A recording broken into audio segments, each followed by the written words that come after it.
नमस्कार प्रिय दर्शकों श्रोताओं भक्तजनों, आप सभी का मेरे इस चैनल पर स्वागत है। जो भक्तजन मेरी वीडियो पर नए हैं तो चैनल को सब्सक्राइब कर लें। मैं आपको कुछ ऐसी बात बताने वाला हूं, जैसे ब्रह्मा का एक दिन होता है वो कितना बड़ा होता है। आप लोगों को मालूम है क्या? ब्रह्मा का जो एक दिन होता है वो कितना बड़ा होता है। देवताओं का जो एक दिन है वो कितना बड़ा होता है, और हमारा जो एक दिन है वो तो आप सभी को मालूम है। देवताओं का एक दिन कितना बड़ा होता है उसके बारे में जानना है। ब्रह्मा का एक दिन कितना बड़ा होता है उसके बारे में जानना है। और कलयुग कितने वर्ष का होता है ये जानना है। द्वापर कितने वर्ष का होता है ये जानना है। त्रेतापुर कितने वर्ष का होता है। सतयुग कितने वर्ष का होता है ये जानना है। टोटल इन चारों को मिलाकर कितने वर्ष का ये एक चतुर्युग होता है, इसे चतुर्युग बोलते हैं।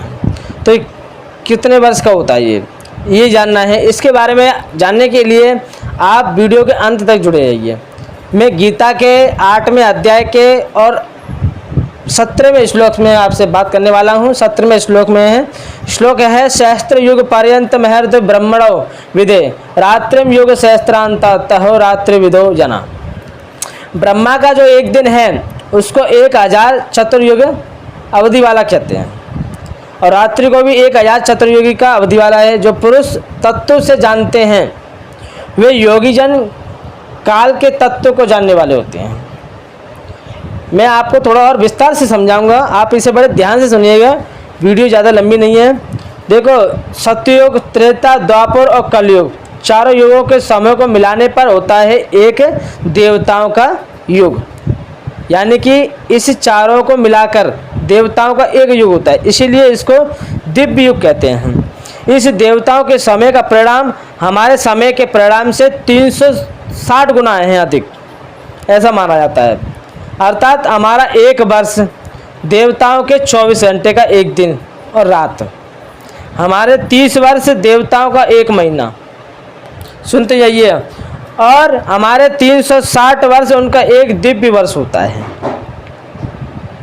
360 वर्ष उनका एक दिव्य वर्ष होता है। ऐसे 12,000 दिव्य वर्षों का एक दिव्य युग होता है। इसे महायुग या चतुर्युग भी कहते हैं। इस संख्या के जोड़ने पर, यानी कि इन चारों का योग करने पर, चारों युग हैं, सतयुग है, त्रेतापुर है, द्वापुर है, कलयुग है, इन चारों का योग करने पर 43,20,000 वर्ष होते हैं। दिव्य वर्षों के हिसाब से 1200 दिव्य वर्षों का हमारा कलयुग, 2400 का द्वापर, 3600 का त्रेता, 4800 वर्षों का सतयुग, कुल मिलाकर 12,000 वर्ष होते हैं।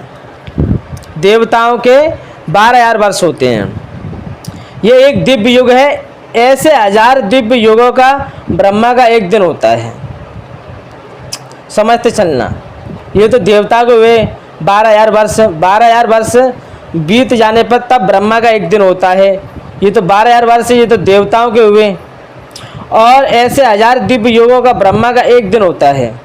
उतने युगों की एक रात्रि होती है। दूसरे तरीके से समझिए, मैं आपको समझाना चाहता हूँ। कलयुग कितने वर्ष का है? 4,32,000 वर्ष का है। ध्यान से सुनिएगा, ये बात सबको मालूम होनी चाहिए। कलयुग कितने वर्ष का है? 4,32,000 वर्ष का। द्वापर कितने वर्ष का है? 8,64,000 वर्ष का। और त्रेतापुर कितने वर्ष का है? 12,96,000 वर्ष का। अच्छा, सतयुग कितने वर्ष का है? 17,28,000 वर्ष का। इनका अगर चारों का योग किया जाए, चारों का योग करने पर 43,20,000 वर्ष आएगा। 43,20,000। तो 43,20,000 वर्ष जो हैं, इनका 1000 बार क्या करोगे तुम? इनका गुणा करोगे। गुणा करने पर कितना आएगा इसमें आएगा 4 अरब 32 करोड़। ये एक दिव्य युग होता है। ऐसे 1000 दिव्य युगों का, अर्थात हमारे 4 अरब 32 करोड़ वर्षों का ब्रह्मा का एक दिन होता है।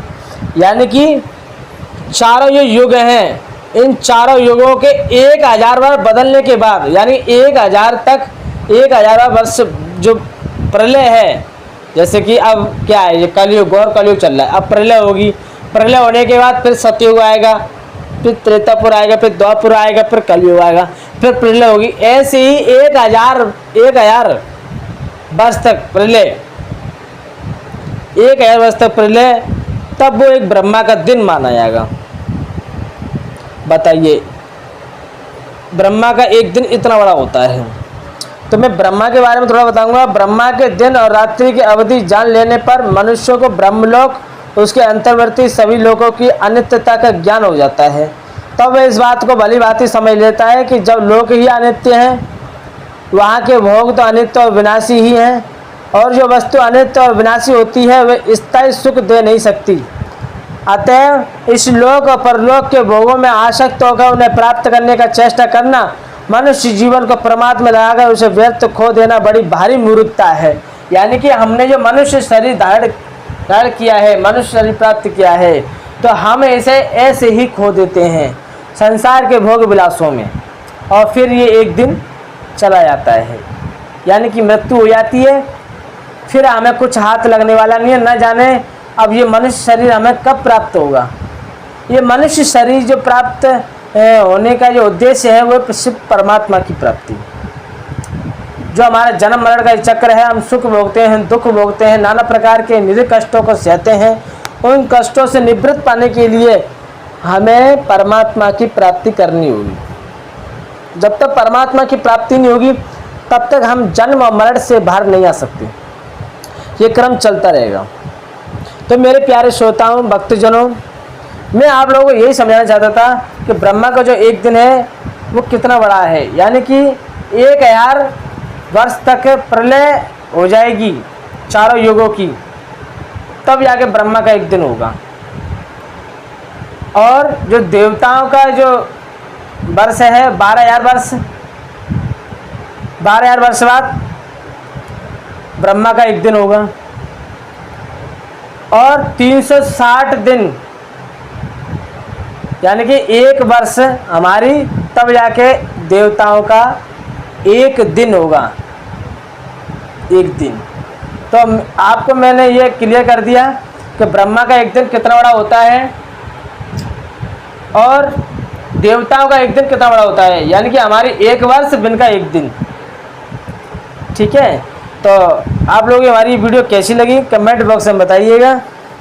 अब हम अपनी बारी को विराम देते हैं, चलते हैं, अगली वीडियो में आपसे मिलेंगे। जय श्री कृष्ण।